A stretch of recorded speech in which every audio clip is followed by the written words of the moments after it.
aujourd'hui comme promis pour vous faire le Ask que j'ai lancé sur Twitter. Donc merci à vous tous d'avoir participé, d'avoir posé plein de questions avec le hashtag PYP2 puisque c'est mon deuxième Ask. Il est maintenant fini, donc plus la peine de poser vos questions. Là, on a été en TT France, donc merci pour ça. J'ai sélectionné quelques questions et je vous y réponds sans tabou de suite. Première question de Elsa qui dit: as-tu des projets YouTube ou autres à venir? Eh bien oui, j'ai des projets en tête, en cours, je ne peux pas trop vous le dévoiler pour l'instant, c'est même pas possible du tout, mais j'ai plein de choses en tête que j'aimerais faire, créer, donc je suis en train d'essayer de faire tout ça, j'espère que ça va vite aboutir pour que je puisse enfin vous en parler. Deuxième question de Océane, Push Your Pink, si tu avais la possibilité de parler une langue étrangère un peu originale, ça serait laquelle? Alors j'adore apprendre de nouvelles langues, c'est bien pour ça que j'ai appris l'anglais très rapidement, que j'ai eu des facilités parce que j'aime vraiment faire ce genre de choses. J'adorerais bizarrement parler le japonais, j'ai toujours voulu, mais bon, trouver un lycée qui fait du Japon dans le 95 ou ses alentours, c'était pas trop possible, donc j'ai abandonné et c'est dommage. Peut-être qu'un jour ça me prendra, que je prendrai des cours et que j'apprendrai le japonais et que je vous ferai des vidéos en japonais, pourquoi pas. Le brésilien ou le portugais du coup, mais le brésilien, leur accent me plaît beaucoup, leur intonation, tout ça j'aime beaucoup, donc pourquoi pas le brésilien aussi.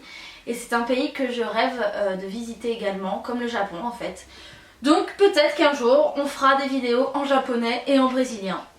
Qui sait, tout peut arriver. Troisième question de Kendall. Ton rouge à lèvres favori de chez MAC. Donc j'adore les rouges à lèvres MAC, j'en ai quelques-uns, mais mon préféré c'est vraiment celui que Noémie m'a offert dans le swap. Je ne sais pas si vous avez vu la vidéo, donc dans le doute je vous le remonte. C'est le Fat Out Fabulous et il est mat et c'est un rose un peu, je ne sais pas comment vous le décrire, mais il est juste magnifique, voilà. Ça c'est mon gros coup de cœur de chez MAC, c'est mon indispensable je dirais. Donc voilà, il est là et s'il vous plaît, je vous conseille de l'acheter, il est top, il tient toute la journée et franchement, quoi dire de plus? Rien. Question de Louise. Ton indispensable du moment, comptes-tu plus tard avoir un deuxième chien ou chienne? Alors mon indispensable du moment, bonne question. Je pense que je dirais ce rouge à lèvres justement parce que je le quitte pas et c'est celui que je mets le plus souvent ces derniers temps. Donc je dirais ça et je dirais mon indispensable du moment, c'est mon petit chat, Léa, voilà. Parce qu'elle me soutient dans tout ce que je fais, elle me booste et on est toujours là l'une pour l'autre et on se fait rire et on se console et bref voilà, on est là l'une pour l'autre comme des sœurs, donc c'est mon indispensable du moment. Bisous mon chat. Désolée je fais niaise mais voilà, je l'aime. Comptes-tu plus tard avoir un deuxième chien? Sincèrement je ne sais pas du tout, je vous avouerai que j'y ai déjà pensé, j'ai eu une période où je voulais absolument prendre une petite sœur à Brooklyn et au final non. Pour l'instant non, parce que pour la simple et bonne raison que c'est trop de contraintes, trop de travail, c'est plein d'amour, c'est plein de points positifs aussi, mais ça reste vraiment beaucoup de boulot et tant que j'ai pas de maison avec jardin, j'en prendrai pas un deuxième. Plus tard pourquoi pas, quand je serai vraiment voilà, installée avec un amoureux etc. Pourquoi pas, parce qu'il pourra m'aider aussi, mais toute seule c'est trop compliqué. Et avec la vie qu'on mène, on est tout le temps à droite à gauche pour partir en vacances, quand on va en déplacement à Paris, quand j'ai envie d'aller voir mes parents ou quoi, c'est compliqué, c'est franchement compliqué. Je suis tout le temps en train de me penser à elle, à où est-ce que je vais la mettre, à machin, mettre le réveil le matin pour la sortir etc. etc. C'est vraiment du travail, c'est pas à prendre à la légère un animal de compagnie et un seul c'est déjà beaucoup de travail et c'est un budget entre les vaccins, les croquettes, l'opération de stérilisation etc. C'est un gros budget, mais déjà que le chien coûte en lui-même cher, donc pour l'instant c'est pas prévu, on verra plus tard, mais c'est vrai que c'est quand même dans un petit coin de ma tête. Question de Apolline, vas-tu nous montrer ton chéri dans une vidéo? Vous avez été énormément à me poser cette question et la réponse est pour l'instant non, pas du tout. Voilà, je m'amuse sur Snap à mettre quelques petites photos de lui de dos ou juste de nos chaussures ou des petites choses comme ça. Mais j'avoue que pour l'instant je n'ai pas du tout envie de partager ça autant, on va dire. Je prends plaisir à vous dire que j'ai quelqu'un, à vous dire quand je le vois, etc. Mais voilà, pour l'instant j'ai envie de garder ça pour moi. Je pense que c'est aussi important d'avoir son petit jardin secret entre guillemets et ça en fait partie. Peut-être que ça viendra un jour, mais pour le moment j'en ressens pas vraiment le besoin. Je sais que ça vous plairait beaucoup, donc j'y pense quand même, mais voilà, pour le moment c'est non. Et en plus il n'en a lui-même pas envie et je veux pas du tout le forcer à ça. Une question maintenant de Pauline qui me demande: que penses-tu des nouvelles youtubeuses avec peu d'abonnés? Est-ce une perte de temps? Bisous jolie Juliette. Alors bisous à toi Pauline. Ensuite, pour répondre à ta question, je ne pense pas que ce soit une perte de temps. À la base, si on fait des vidéos YouTube, c'est par passion, c'est pour son propre plaisir. Donc évidemment, d'avoir des abonnés de plus en plus nombreux, c'est vraiment gratifiant, c'est super plaisant. Et je pourrais pas vous dire le contraire parce que moi-même j'hallucine de jour en jour avec le nombre d'abonnés qui augmente. Mais après, il faut pas se décourager. Il suffit de faire ça avec passion, avec le sourire, de prendre vraiment plaisir à le faire et le nombre d'abonnés viendra. Et s'il ne vient pas, tant qu'on se fait plaisir à nous-mêmes et qu'on est content du résultat, eh bien pourquoi pas. Franchement, moi j'encourage tout le monde qui souhaite se lancer sur YouTube. C'est une super aventure. Non, pour moi ce n'est pas une perte de temps. Une question de Adèle qui me demande: quand Léa ira vivre avec son petit copain, feras-tu des daily vlogs? C'est non, je ne ferai pas de daily vlogs. Cependant, je pense que je ferai des vlogs sur des journées ou des moments marquants. C'est-à-dire que si par exemple... je sais pas, il y a une copine qui vient me rendre visite, ou peut-être si je remonte voir mes parents, si je fais un voyage, si j'ai voilà, un événement assez important dans la journée ou dans la semaine ou quoi, peut-être que je vous ferai suivre ça sous forme de vlog.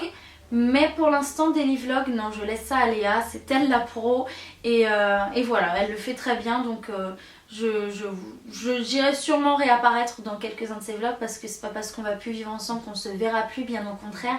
Mais non, daily vlog, c'est pas pour moi, je ne pense pas. Petite question de Pauline, celle-là c'est juste à hurler de rire. Quand j'ai vu ça, j'ai littéralement explosé de rire. J'étais obligée de la mettre. Désolée si tu n'assumes pas ta question, mais moi en tout cas ça m'a fait vraiment rire, donc je l'ai sélectionnée. Alors, cette question dit: hello, tu préfères les licornes roses qui pètent du léopard ou des licornes léopards qui pètent du rose? Ok, je sors. Non, franchement, c'est une super question. Et mon choix se porte donc sur une licorne léopard qui pète du rose. Parce que une licorne rose qui pète du léopard, je sais pas si ça se verrait vraiment le léopard dans son paix. Alors qu'un petit paix rose, ça peut se voir, pourquoi pas. Et une licorne léopard, ça doit être super joli. Donc voilà ce que je choisis. Question suivante. Tu aimerais avoir des enfants? Si oui, combien? Comment aimerais-tu les appeler? Bisous, j'adore tes vidéos. Gros bisous, ma jolie. Alors oui, j'aimerais avoir des enfants. Si oui, combien? Je dirais 2. Franchement, c'est le nombre... c'est bien. Dans la famille, tout le monde a 2 enfants. Mon père, sa sœur, donc la mère de Léa, son autre sœur aussi... Voilà, je sais pas pourquoi, on est tous par 2 et je trouve que c'est le nombre parfait. Après, s'il y en a plus, tant mieux. S'il y en a qu'un, c'est parfait aussi parce que voilà, du moment que j'en ai un, ça me va, mais le nombre idéal, ça serait 2.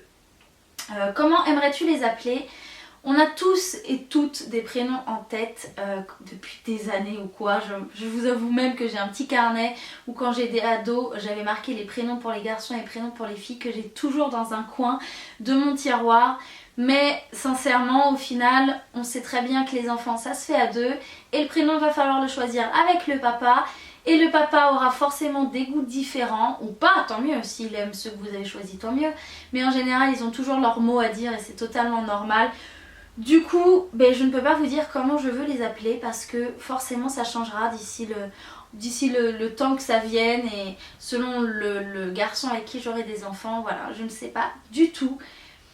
Mais en tout cas, si ça arrive et que je fais encore des vidéos, je vous le cacherai pas, je vous le dirai certainement. Question suivante, tu as commencé à te maquiller à quel âge? J'ai commencé à me maquiller en 4e je crois. Je mettais juste un trait de crayon noir en dessous et c'est tout ce que je mettais, peut-être un peu de mascara.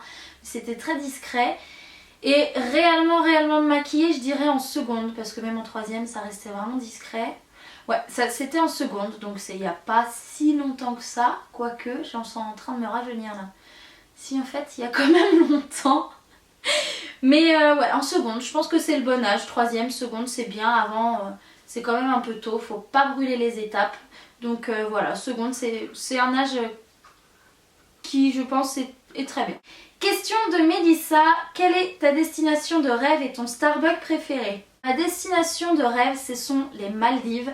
Je ne sais pas pourquoi, mais je rêve d'aller là-bas, les petits bungalows sur l'eau, là, sur l'eau turquoise transparente. Ça me fait vraiment rêver. Je pense que ça, je me le réserve pour un voyage en couple, pourquoi pas une lune de miel. Donc à mon avis, c'est pas pour tout de suite.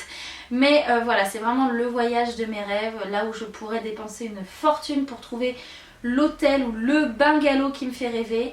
Et voilà, ouais, les Maldives. Donc si vous y êtes déjà allé, dites-le moi dans les commentaires que je sache si ça vaut vraiment le coup. Mon Starbucks préféré, alors c'est bizarre mais ce n'est pas une boisson chaude, ni un café, ni un chocolat ou quoi. C'est un Refresha, donc c'est une boisson fraîche qu'il y a l'été. Je sais qu'en ce moment il me semble qu'on ne peut plus les trouver. C'est celui au citron vert et je fais rajouter du sirop de framboise en supplément. Et c'est juste super bon. J'ai passé tout mon été dernier au travail à en boire presque tous les jours. Merci les kilos, mais franchement c'était trop bon, c'est rafraîchissant, c'est tout ce que vous voulez. C'est vraiment mon gros coup de cœur de chez Starbucks. Question de Laura, aimes-tu ce que tu fais sur YouTube? Alors oui, évidemment j'aime ce que je fais sur YouTube, sinon je ne serais pas là à vous raconter ma vie derrière cette caméra. Je suis vraiment pas quelqu'un qu'on force à faire les choses. Si j'avais pas envie de le faire, je ne le ferais pas.